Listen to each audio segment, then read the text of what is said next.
Fakultas Teknik Komputer, Universitas Cokro Aminoto Palopo. Pada video kali ini, saya akan memaparkan materi tentang konsep dasar sistem informasi geografis, di mana sistem ini berbasis komputer yang digunakan untuk mengolah, menganalisis, mengintegrasikan, menyimpan, dan menampilkan data informasi berbasis geografis. Lalu, wujud data ini kemudian disajikan dalam bentuk peta sehingga sistem informasi geografis tidak terlepas dari peta yang berfungsi sebagai basis data.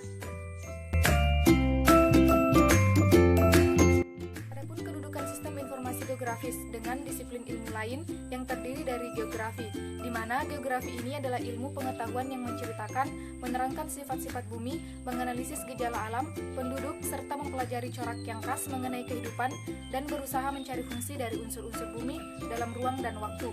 Contohnya seperti mengkaji penduduk, flora, fauna, batuan, tanah, air, iklim, dan interaksi yang terjadi antara berbagai fenomena tadi. Singkatnya, geografi adalah ilmu yang mendeskripsikan tentang bumi. Kartografi, di mana kartografi ini merupakan seni, ilmu, dan teknologi yang digunakan dalam membuat peta atau globe. Juga ilmu yang khusus mempelajari segala sesuatu tentang peta, mulai dari sejarah, perkembangan, pembuatan, pengetahuan, penyimpanan, hingga pengawetan, serta cara-cara penggunaan peta. Penginderaan jauh, di mana penginderaan jarak jauh ini adalah pengukuran atau akuisisi data suatu objek atau fenomena oleh sebuah alat yang tidak secara fisik melakukan kontak dengan objek tersebut atau dari jarak jauh. Contohnya pesawat luar angkasa, satelit, dan kapal. Ilmu ukur tanah, di mana ilmu ukur tanah ini adalah bagian dari ilmu geodesi yang mempelajari cara-cara pengukuran di permukaan bumi dan di bawah tanah untuk menentukan posisi relatif atau absolut titik-titik pada permukaan tanah, di atasnya atau di bawahnya dalam memenuhi kebutuhan seperti pemetaan dan penentuan posisi relatif suatu daerah. Geodesi, di mana geodesi ini adalah bidang ilmu interdisiplin yang menggunakan pengukuran-pengukuran pada permukaan bumi serta dari wahana pesawat dan wahana angkasa untuk mempelajari bentuk dan ukuran bumi, planet-planet, dan satelitnya, serta perubahan-perubahannya, menentukan secara teliti posisi serta kecepatan dari titik-titik atau objek-objek pada permukaan bumi yang mengorbit bumi dan planet-planet dalam suatu sistem referensi tertentu, serta mengaplikasikan pengetahuan tersebut. Fisika, di mana fisika ini adalah perubahan suatu zat yang tidak disertai dengan pembentukan zat yang jenisnya baru. Statistik, di mana statistik ini adalah kumpulan data yang memiliki bentuk berupa angka dan dapat disusun ke dalam bentuk tabel maupun diagram, yang mana isi tersebut dapat menjelaskan tentang masalah yang khusus. Contohnya sensus penduduk, di mana sensus penduduk ini adalah suatu prosedur yang sangat dikenal dan rajin diselenggarakan oleh Lembaga Badan Pusat Statistik pada tiap 10 tahun sekali, yaitu pada saat angka tahun berakhiran. Itu juga memiliki maksud untuk dapat mengetahui perkembangan dan pertumbuhan yang terjadi pada penduduk dalam kurun waktu 10 tahun terakhir, supaya dapat dijadikan beberapa bidang lainnya yang menjadi pokok utama untuk dapat menentukan kebijakan yang nantinya akan mereka ambil. Matematika, di mana matematika ini adalah ilmu yang mempelajari tentang besaran, struktur, bangun ruang, perubahan-perubahan yang ada pada suatu bilangan. Penerapan dari ilmu matematika ini yaitu kita dapat menghitung, di mana menghitung ini kita gunakan apabila kita melakukan transaksi di suatu pasar. Kita tentunya akan menghitung jumlah barang yang kita beli, berapa uang yang kita gunakan, serta berapa sisa uang yang kita ambil dari pedagang. Juga kita dapat berpikir logis, di mana dalam matematika modern kita dapat memperkuat logika pikiran dari mempelajari ilmu matematika. Teknik sipil, di mana teknik sipil ini adalah salah satu cabang ilmu teknik yang mempelajari tentang cara merancang bangunan dan infrastruktur untuk memenuhi keperluan manusia di sektor publik. Sebagian besar bahasan teknik sipil berkaitan dengan konstruksi. Ilmu teknik sipil menggabungkan pengetahuan matematika, fisika, kimia, biologi, geologi, lingkungan, hingga komputer. Teknik sipil dikembangkan sejalan dengan tingkat kebutuhan manusia dan pergerakannya pada masa kini. Teknik sipil telah memanfaatkan teknologi, mahadata, dan internet. Perencanaan kota, dalam bidang perencanaan wilayah dan kota, ilmu SIP memiliki peran yang sangat penting. Menata ruang di suatu wilayah memerlukan data, informasi geospasial dan non-spasial yang mengilustrasikan kondisi wilayah tersebut. Aplikasi SIP memungkinkan penggabungan berbagai jenis data, informasi tersebut untuk disajikan secara keruangan dan dengan teknik overlay. Proses analisis dan pemahaman suatu wilayah dapat diperoleh secara efektif dan efisien. Atau dengan kata lain, teknik pemetaan dan SIP dapat digunakan untuk membantu proses perencanaan pengembangan wilayah berbasis kawasan. Beberapa manfaat SIG dalam merencanakan, evaluasi, dan monitoring infrastruktur wilayah antara lain, yang pertama adalah pemanfaatan SIG untuk analisis tata ruang kota, pengendalian banjir, kemacetan, serta pengendalian pemanfaatan ruang. Kemudian, analisis keruangan untuk pendataan atau inventarisasi kebutuhan sarana dan prasarana terhadap permukiman, kawasan industri, rumah sakit, sarana hiburan, rekreasi, dan sebagainya. Juga pemetaan sebaran dan potensi penduduk untuk pengembangan kawasan pemukiman baru beserta infrastruktur pendukungnya. Informatika, di mana informatika ini mempelajari struktur, sifat, dan interaksi dari beberapa sistem yang dipakai untuk mengumpulkan data, memproses dan menyimpan hasil pemrosesan data, serta menampilkannya dalam bentuk informasi. Aspek dari informatika lebih luas dari sekadar sistem informasi berbasis komputer saja, tetapi masih banyak informasi yang tidak dan belum diproses dengan komputer. Informatika mempunyai konsep dasar, teori, dan perkembangan aplikasi tersendiri. Informatika dapat mendukung dan berkaitan dengan aspek kognitif dan sosial, termasuk tentang pengaruh serta akibat sosial dari teknologi informasi pada umumnya.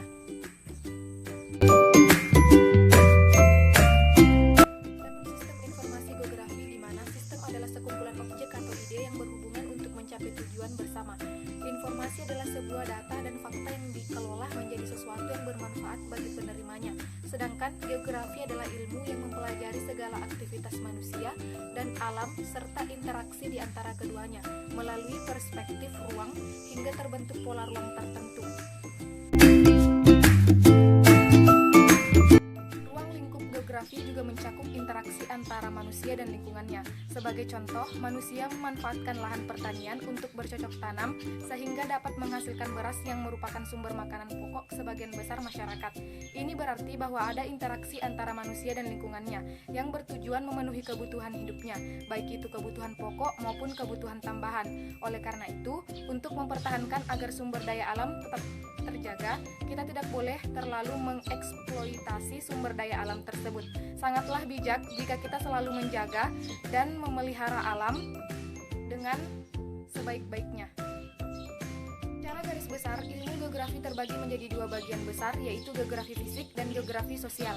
Geografi fisik adalah bagian ilmu geografi yang mempelajari tentang semua peristiwa di muka bumi, baik di darat, laut, udara, maupun luar angkasa, beserta faktor penyebabnya. Adapun ilmu penunjang geografi berdasarkan aspek fisik, 1. Geografi matematik, yaitu astronomi atau ilmu falak, ilmu yang objeknya mempelajari benda-benda langit, bumi sebagai satelit, matahari sebagai bintang-bintang di langit.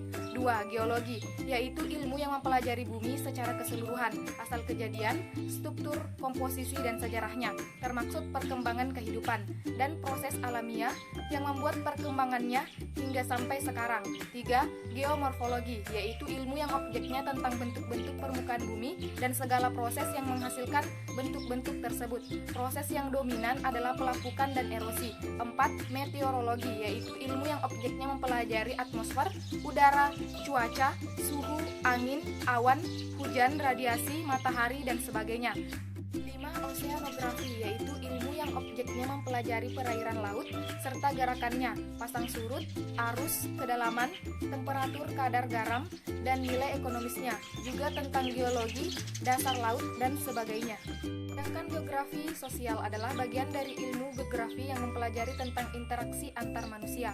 Adapun ilmu penunjang geografi berdasarkan aspek sosial, 1. Geografi sosial atau sosiologi, ilmu yang mempelajari struktur sosial dan proses sosial termaksud perubahan sosial, yaitu kaidah-kaidah sosial, lembaga-lembaga sosial, kelompok-kelompok sosial, dan lapisan sosial. Sedangkan proses sosial adalah pengaruh timbal balik berbagai segi kehidupan bersama. 2. Geografi ekonomi atau geografi sosial ekonomi, ilmu yang objeknya mempelajari hubungan timbal balik antara manusia dengan lingkungannya dalam rangka memenuhi kebutuhan hidup untuk dapat mencapai kesejahteraan dalam hidupnya. 3. Geografi politik, ilmu yang objeknya mempelajari atau studi tentang hubungan antara daratan dan lautan dengan politik untuk tujuan politik luar negeri. Jadi, metode atau cara mempergunakan prinsip-prinsip geografi untuk meramalkan perkembangan politik dunia. 4. Antropologi atau antropiografi, ilmu yang objeknya mempelajari tentang penyebaran masyarakat bangsa-bangsa di bumi sehubungan dengan lingkungan geografi. Para ahli menganggap antropiografi sama dengan human geografi. 5. Biogeografi, ilmu yang objeknya mempelajari kehidupan atau biosfer di muka bumi, di darat, laut, dan udara. 10 konsep esensial geografi. 1. Lokasi. Konsep lokasi digunakan untuk mengkaji di mana posisi letak suatu objek geografi yang ada di permukaan bumi. Konsep lokasi ini dibedakan menjadi dua jenis, yaitu lokasi absolut. Lokasi absolut adalah lokasi yang menunjukkan suatu objek yang ditentukan oleh garis astronomis, garis lintang, dan garis bujur. Contoh, Indonesia terletak pada 6 derajat lintang utara, 11 derajat lintang selatan, dan 95 derajat bujur timur, 141 derajat bujur timur. Lokasi relatif. Berbeda dengan lokasi absolut, lokasi relatif ini ditentukan berdasarkan tempat atau lokasi yang berada di sekitar objek tersebut. Contoh, Indonesia berada di antara 2 benua dan 2 samudera.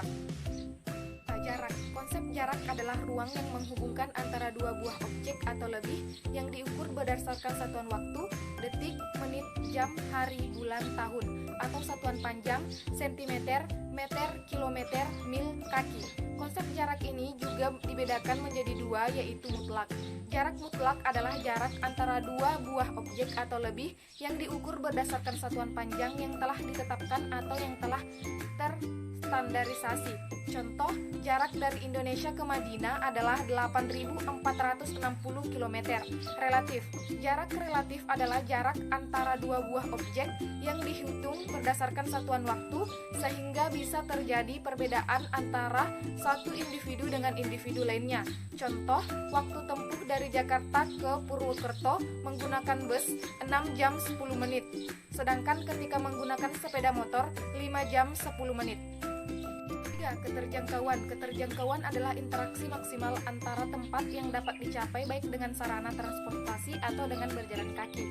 Contohnya, ketika kita dari Indonesia ingin berlibur ke Switzerland, maka menggunakan pesawat terbang untuk mencapai waktu yang lebih cepat. Contoh lain, ketika kita berada di pedalaman hutan, maka menggunakan sepeda motor atau berjalan kaki merupakan pilihan paling tepat untuk menjangkau suatu tempat. 4. Morfologi. Morfologi adalah perwujudan dari bentuk permukaan bumi yang diakibatkan oleh pengangkatan dan penurunan wilayah. Konsep morfologi juga bisa diartikan hubungan antara bentuk bumi dengan aktivitas manusia. Contohnya, masyarakat di dataran tinggi rata-rata bekerja sebagai petani. Dieng merupakan dataran tinggi yang indah. Aglomerasi. Aglomerasi atau dikenal dengan pemusatan merupakan pengelompokan suatu peristiwa dan fenomena dengan berdasarkan aktivitas manusia. Contohnya, pengelompokan daerah industri. Interaksi atau interdependensi adalah manfaat yang diberikan oleh satu wilayah di muka bumi pada makhluk hidup dan sifatnya adalah relatif, di mana satu dengan yang lainnya pasti akan memiliki nilai guna yang berbeda. Contohnya, lahan subur di pedesaan bermanfaat untuk bercocok tanam. 7. Pola.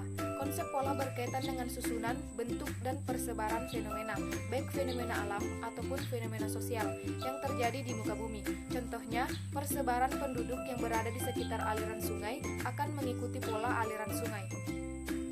8. Diferensiasi area. Diferensiasi area adalah perbedaan interaksi antara satu wilayah di muka bumi dengan wilayah yang lainnya.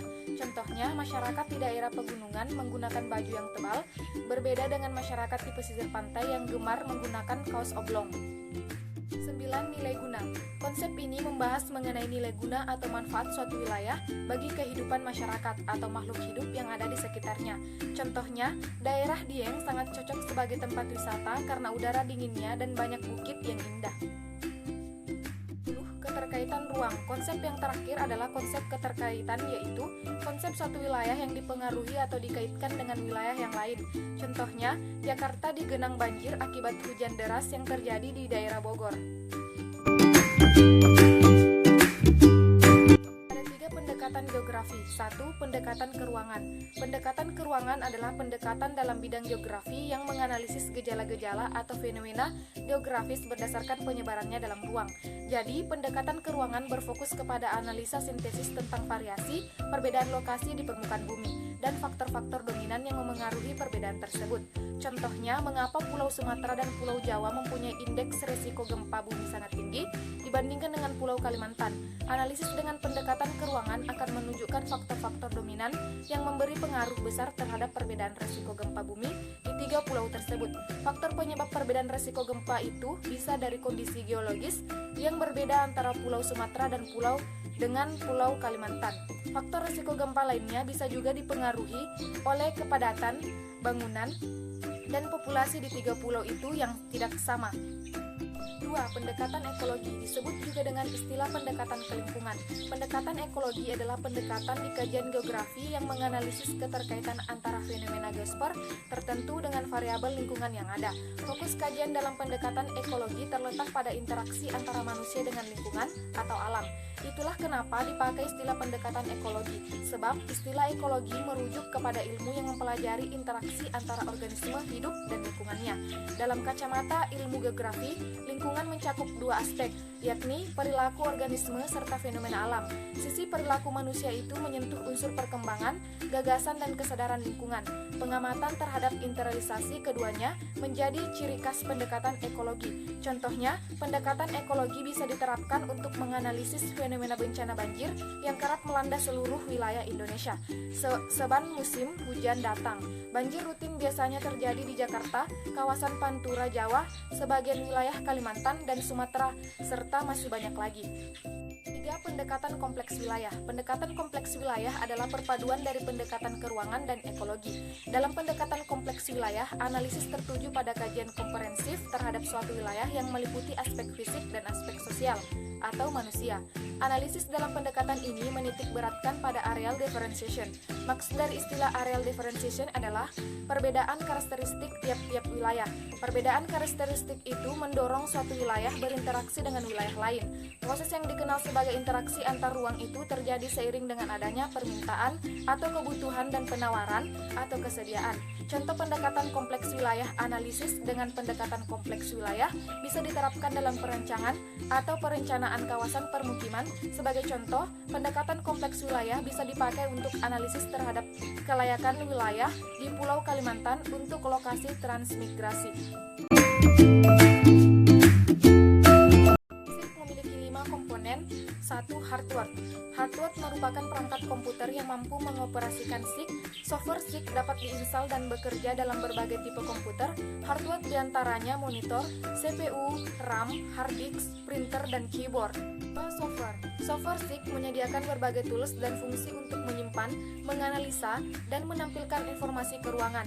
Komponen software berfungsi menginput dan memanipulasi data geografis sebagai database manajemen, alat untuk menganalisa, mengelompokkan, dan visualisasi data ke ruangan, menampilkan data grafis ke ruangan.